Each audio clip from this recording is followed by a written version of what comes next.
دكتور عثمان محمود دفلي oo mudane ka tirsan xildhibaanada aqalka sare ee dowlad goboleedka Hirshabelle u matalaya dowladda dhexe ee Soomaaliya ayaa maanta kormeeray cisbitaalka hooyada iyo dhallaanka Jowhar waxa uu baaritaan u sameeyay qaar ka mid ah bukaanada ku jira cisbitaalka.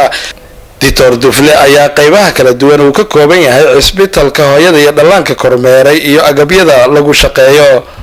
dhaqaatiirta cisbitaalka ayaa uga warbixiyay qaabka uu u shaqeeyo cisbitaalka. waxa ku soo dhawaatiin warbixin kooban oo aan ka siinayno qaabka aan u shaqeyno haddii aan nahay hay'adda IMC howlo caafimaad oo heerka koowaad ilaa heerka labaad.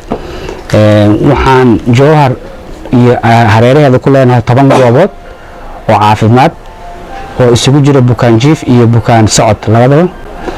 10kaas hal goob oo kamid ah waa bukaan jiif loogu talagalay hooyooyinka uur kale ama dhalaaya ama dhalmada ku jira. sidoo kale gudoomiye ku-xigeenka labaad ee baarlamaanka dowlad goboleedka Hirshabelle Marwa Canab ayaa iyana madasha ka hadashay. waxaan saaka aad ugu farxay isbitaalka markaan soo galay daryeel ay haystaan hooyada iyo dhallaanku. waxaan uga mahad celinayaa hay'adda iyo shaqaalaha iyo dhaqaatiirta u taagan daryeelka hooyada iyo dhallaanka.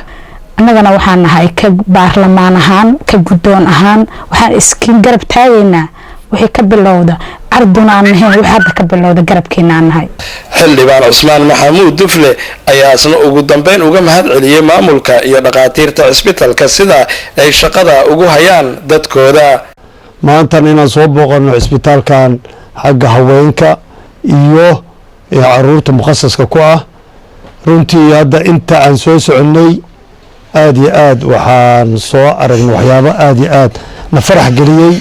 يعني هوشة سيؤسعته أما دكاترة أما نيرس مسؤولين تماملك رنتي وحنور ربتي آدي آد وفي عن ورنتي مستوي أما يعني ستاندر كأنسوعي رنتي أنا وبقى مركز صار كسبيتال كريجنال كا أو كأنسوعي لكن مستوى آد وصرية الحمد لله يوم معملك رنتي هفن ولا قدر ما عقبت كيس سوء مغلو اللي تعال كحاجة يعني هوينك يعني أوركله ودمada ka horeyso oo maxayto yani kergarentooda maxayto ogaashahooda wixii communication ay wataan hadda ay kala soo arkeen qaybtan soo arkeen.